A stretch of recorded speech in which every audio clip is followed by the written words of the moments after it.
जैसा कि नाम है, आप तक पहुंचाएंगे सही और सटीक खबर। जनता की सुननी है और सरकार को सुनानी है। ये है आई ऑफ ट्रुथ। नमस्कार दोस्तों, आप देख रहे हैं आई ऑफ ट्रुथ और मैं हूं आपके साथ अनुजैन रोहतगी। बहुत एक अहम मुद्दे पर आज बात करने वाले हैं कि क्या देश में क्षेत्रीय दल खत्म होने की कगार पर पड़े हैं। जी हाँ, ये वही क्षेत्रीय दल हैं जो 1990 में खास तौर पर मंडल कमीशन के बाद जिनके भारतीय राजनीति में तूती बोलती थी। उस समय के क्षेत्रीय दल याद कीजिए और नेताओं को याद कीजिए कि जिनकी पॉलिटिक्स में बहुत ज्यादा पकड़ थी। अब नाम अगर आप लेना चाहें तो लिस्ट है इसकी। लालू प्रसाद यादव हो गए, मुलायम सिंह यादव हो गए, जयललिता, करुणानिधि, प्रकाश सिंह बादल, ममता बनर्जी, मायावती, ये तमाम जो लीडर्स थे वहाँ पे साउथ में राजशेखर रेड्डी थे, दूसरी तरफ चंद्रशेखर यहाँ पे थे। साउथ में बहुत बड़े राजनीतिक दल था। तो धीरे धीरे अगर हम देखें तो राजनीतिक दल थे, क्षेत्रीय दल, वो धीरे धीरे खत्म हो रहे हैं, खत्म होने की कगार पे हैं। और पश्चिम बंगाल और तमिलनाडु में जो कुछ हुआ उससे लग रहा है कि ये जो हाशिए पर पहुंच रहे हैं क्षेत्रीय दल, इसके पीछे कई वजहें हैं, उसकी हम चर्चा करेंगे। पहले हम बात करते हैं कि क्षेत्रीय दल का पतन जो हो रहा है 30 साल में, अगर हम देखें 30 साल पहले जो क्षेत्रीय दल अपने राज्यों में जिनकी तूती बोलती थी, जिन नेताओं का बहुत नाम था राजनीति में, और नेशनल लेवल पे जो सरकार बनती थी उसमें क्षेत्रीय दल का बहुत बड़ा सहयोग रहता था। सब लोग देखते थे कि क्षेत्रीय दल अगर हमें सहयोग दे दे तो हम नेशनल केंद्र में अपनी सरकार बना ले। और उसका जीता जाता उदाहरण अगर हम अटल बिहारी वाजपेयी की सरकार देखें तो 11 क्षेत्रीय दलों के साथ मिलकर वो सरकार चला रहे थे। और ये बात एक मजाक में भी कही जाती थी, अटल बिहारी वाजपेयी का ज्यादातर समय 3 देवियों को मनाने में लग जाता है। वो देवियां जो जुड़ी हुई थी उस समय अटल बिहारी वाजपेयी की सरकार में, ममता बनर्जी, मायावती और जयललिता। तो उस समय एक बात चलती थी कि 3 देवियों को मनाते हैं अटल बिहारी वाजपेयी। तो क्षेत्रीय दलों की इतनी तूती बोलती थी, जो उनके दल के मुखिया थे उनके सहयोग से केंद्र सरकार बनती थी और अभी तक बन रही है। अगर हम करंट सिनेरियो में भी देखें कि पास्ट में अगर हम कांग्रेस को देखें, उसने भी अपनी जो रिजीम पूरी की है वो भी क्षेत्रीय दलों के सहयोग से की। और इस समय मोदी सरकार में भी 2 क्षेत्रीय दल बहुत ही अहम भूमिका निभा रहे हैं। जी हाँ, जेडीयू और आंध्र प्रदेश के जो मुख्यमंत्री हैं चंद्रबाबू नायडू, उनकी जो भूमिका है सबको पता है कि केंद्र सरकार उनके सहयोग से चल रही है। तो क्षेत्रीय दलों की लेकिन भूमिका इधर कुछ सालों में धीरे धीरे खत्म हो रही है। और बंगाल और तमिलनाडु में तो एक क्लियर मैसेज आ गया उसके बाद कि क्षेत्रीय दल अब खत्म होने के कगार पर है। और ये जो शुरुआत हुई है, अगर हम इसको देखें कब से ऐसा हुआ है, 2014 के बाद जब से मोदी केंद्र में आए हैं तब से देखा गया है कि मोदी ने ना केवल केंद्र में बल्कि राज्य सरकारों में भी बड़े बड़े नेताओं को शिकस्त दी है और वहां पर अपनी सरकार बनानी शुरू कर दी है। और इस समय माना जाता है कि देश में लगभग 70% राज्यों के शासित प्रदेश जो है वहां पर बीजेपी की डोमिनेंस है। आप सोच सकते हैं, भगवाकरण देश के 70% भाग में हो गया तो जाहिर तौर पर है जो क्षेत्रीय दल है वो अपने आप में सिमटते जा रहे हैं। पश्चिम बंगाल और तमिलनाडु की में जो हार हुई एक तरह से डीएमके और एआईएडीएमके में, जिस तरह की सीट उनकी कम हुई है, चाहे वहां पे विजय जीत कर आए, लेकिन जो पुराने क्षेत्रीय दल थे जो 30 साल से राजनीति वहां चल रही थी, वहां पे इतनी लंबी राजनीति कर रहे थे, वो सब ध्वस्त हो गए हैं।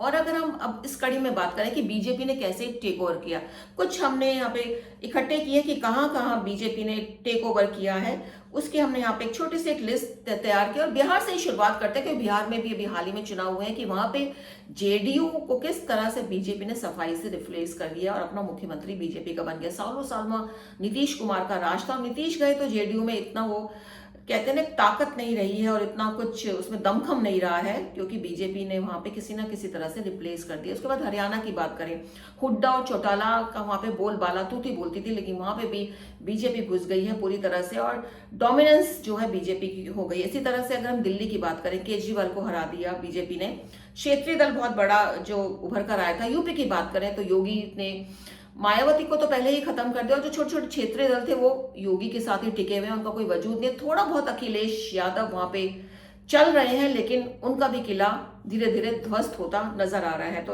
और नॉर्थ ईस्ट के कई ऐसे राज्य हैं जहां पे सिर्फ क्षेत्रीय दल ही राज करते थे, लेकिन अब वहां पर बीजेपी की सरकार है। असम में अगर हम देखें तो कई क्षेत्रीय दल है, उनका सुपड़ा साफ हो चुका है, वहां पे बीजेपी ने टेक ओवर कर लिया और तीसरी बार वहां पे बीजेपी के मुख्यमंत्री बन रहे हैं।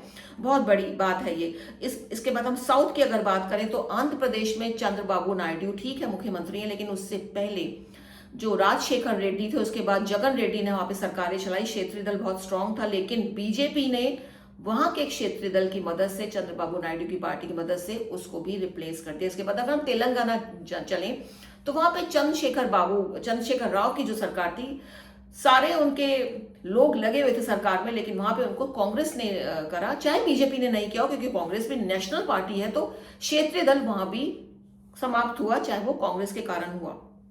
तमाम तरह के उदाहरण हमने आपको दिए हैं जो आपके सामने। उड़ीसा में अगर आप देखिए तो इतने सालों साल से क्षेत्रीय दल चल रहा था, बीजू पटनायक, उसके बाद नवीन पटनायक, उसको भी बीजेपी ने उखाड़ फेंका। तो जो प्रोमिनेंट नाम चल रहे थे भारतीय राजनीति में, जिनका क्षेत्रीय अपना एक दल था, जिनका अपना दमखम था राज्यों में, उस सबको धीरे धीरे बीजेपी रिप्लेस करती जा रही है और ये उनको खत्म करती जा रही है।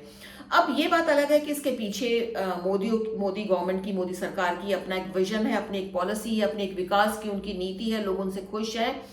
एक और बड़ी वजह है जो विशेषज्ञ मानते हैं कि ये क्षेत्रीय दल खत्म क्यों हो रहे हैं, इसकी एक बड़ी वजह मान रहे हैं परिवारवाद। एक बहुत बड़ा कारण है, जो राज्यों में जो जितने भी तमाम लोग जो रिप्लेस हुए हैं, परिवारवाद को उन्होंने बहुत ज्यादा बढ़ावा दिया, और जो राजनीति है उनको उन्होंने अपनी घर की पॉलिटिक्स मान लिया, उसको एक बिजनेस बना लिया कि हम हैं, उसके बाद हमारा बच्चा बैठेगा, उसके बाद उसका बच्चा बेटा बैठेगा। कोई भी एग्जांपल आप ले लीजिए। इसकी शुरुआत अगर हम पंजाब से करें तो शिरोमणि जो अकाली दल है और प्रकाश सिंह बादल थे, उसके बाद पीढ़ी दर पीढ़ी, पहले भी और बाद में भी वही चले जा रहा है। उसके बाद अगर हम मुलायम सिंह यादव की बात करें तो अखिलेश यादव वहां आ गए, बिहार की बात करें तो लालू यादव के तेजस्वी यादव यहाँ आ गए हैं, हरियाणा में बात करें तो चौटाला फैमिली चली जा रही है, हुड्डा फैमिली चली जा रही है। मतलब परिवारवाद की जो परंपरा है उसके कारण भी उड़ीसा का एग्जाम्पल बहुत बड़ा है कि बीजू पटनायक, उसके बाद नवीन पटनायक की अपने बाद आपने गद्दी कर ली, 10-15 साल राज कर लिया, लेकिन आपने समझा कि अब स्टेट हमारी धरोहर हो गई है और हमारा परिवार का सदस्य ही इस पर कोई बैठना चाहिए। तो उड़ीसा में आपने देख लिया। ममता बनर्जी बंगाल में, माना जा रहा है कि ममता बनर्जी ने जब से अभिषेक बनर्जी को सामने लाया तो सबसे पहले जो शुभेंदु अधिकारी ने वहां बगावत की, उसकी एक बड़ी वजह अभिषेक बनर्जी थे। तो क्योंकि शुभेंदु अधिकारी ने खुलकर अभिषेक का विरोध किया था कि परिवार के लोग को क्यों लाया जा रहा है, जो जेन्युइन लोग पार्टी में है उनको नेता क्यों नहीं बनाया जा रहा, उनको आगे क्यों नहीं किया जा रहा। तो जितना भी जिस लोगों का, चंद्रशेखर राव का एग्जाम्पल देना यहाँ बहुत जरूरी है। तेलंगाना में जब बने थे चीफ मिनिस्टर, तो आप सोचिए कि उनके बेटे, दामाद, बहू, बेटियां, सबको कोई ना कोई मिनिस्ट्री मिल गई थी। उसी तरह से राजशेखर रेड्डी जब आए, उसके बाद उनके जगन रेड्डी आए, तो सारे जो परिवार के लोग थे सब पॉलिटिक्स में घुस गए, सबको कहीं ना कोई पद दे दिए गए हैं। इसी तरह हम तमिलनाडु की बात करें, करुणानिधि से शुरू हुआ उनका परिवारवाद। दूसरी तरह रामचंद्र थे वहां पे, लेकिन उनका भी परिवार वहां पे चला। तो तमिलनाडु में अगर आप देखें तो तमिलनाडु में स्टालिन आ गए हैं, उसके बाद करुणानिधि गए तो स्टालिन आ गए, और परिवारवाद जो चलता आ रहा है, उसके बाद उनके बेटे भी तैयार हो रहे हैं, उदयनिधि भी तैयार हो रहे हैं तमिलनाडु में। तो जो परिवारवाद की परंपरा थी, जातिवाद, क्षेत्रीयवाद खत्म हुआ, क्षेत्रीय पार्टी कम हुई, और इसकी एक बड़ी वजह जो मानी जा रही है वो परिवारवाद है। क्योंकि कहीं ना कहीं जो प्रोमिनेंट लीडर्स हैं, जो पार्टी के लिए बरसों से काम कर रहे हैं, उन्होंने भी पार्टी को इसी कारण छोड़ा, या अंदर ही अंदर उनका विरोध पनपा क्योंकि उनको मौका नहीं दिया गया। और अंदर ही अंदर कहते हैं ना कि जब कार्यकर्ता नाराज होंगे, आपके अच्छे नेता नाराज होंगे, तो धीरे धीरे पार्टी धीरे धीरे नीचे से घटनी कम होनी शुरू हो जाती है और अंदाजा नहीं लगता। ऊपर बैठे नेता सोचते हैं सब चल रहा है, हम जीत गए हैं, लेकिन आप नहीं देखते कि आपका वोट परसेंटेज कम हो रहा है। आपको सीटें मिल रही है लेकिन वोट परसेंटेज कम हो रहा है, और यही हुआ।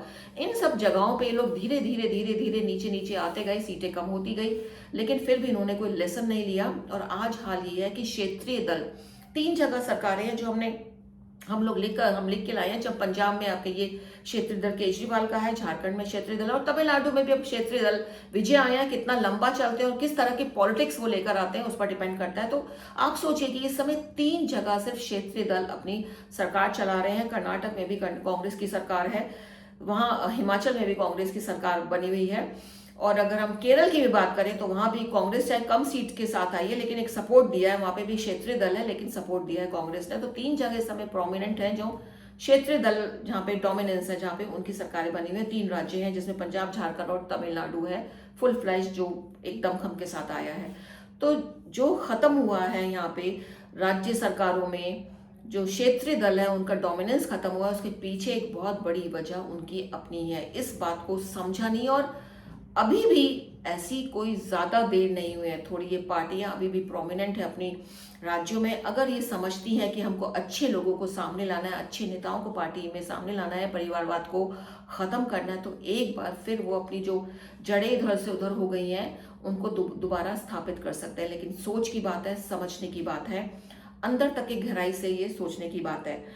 तो जैसा कि हमने पहले बताया कि मोदी सरकार की, मोदी की लोकप्रियता भी है, उनकी पॉलिसीज है, उनका विकास के कार्य हैं जो हो रहे हैं, लोग देख रहे हैं कि देश आगे बढ़ रहा है। लेकिन साथ साथ जो क्षेत्रीय दल कर रहे हैं उससे भी उनको नुकसान पहुंच रहा है। तो दो कारण बड़े हो गए हैं जिससे क्षेत्रीय दलों का खात्मा हो रहा है हर राज्य में। उम्मीद है हमारा ये प्रोग्राम आपको पसंद आया होगा। कोशिश रहती है कुछ नए टॉपिक के साथ आपके सामने आए और कुछ विश्लेषण ऐसे करें कि आपको भी लगे कि हाँ ये बातें सच है, ऐसा हो रहा है, क्योंकि ये गहराई की बातें होती हैं। तो देखते रहिए और बने रहिए हमारे चैनल के साथ, आई ऑफ ट्रुथ के साथ। हमारे चैनल आई ऑफ ट्रुथ को सब्सक्राइब कीजिए YouTube पर, इसे फॉलो कीजिए Facebook पर, Instagram पर, Twitter पर और कू पर। हमारे चैनल के बारे में फीडबैक देने के लिए हमें मेल कीजिए ioftruth.6@gmail.com पर।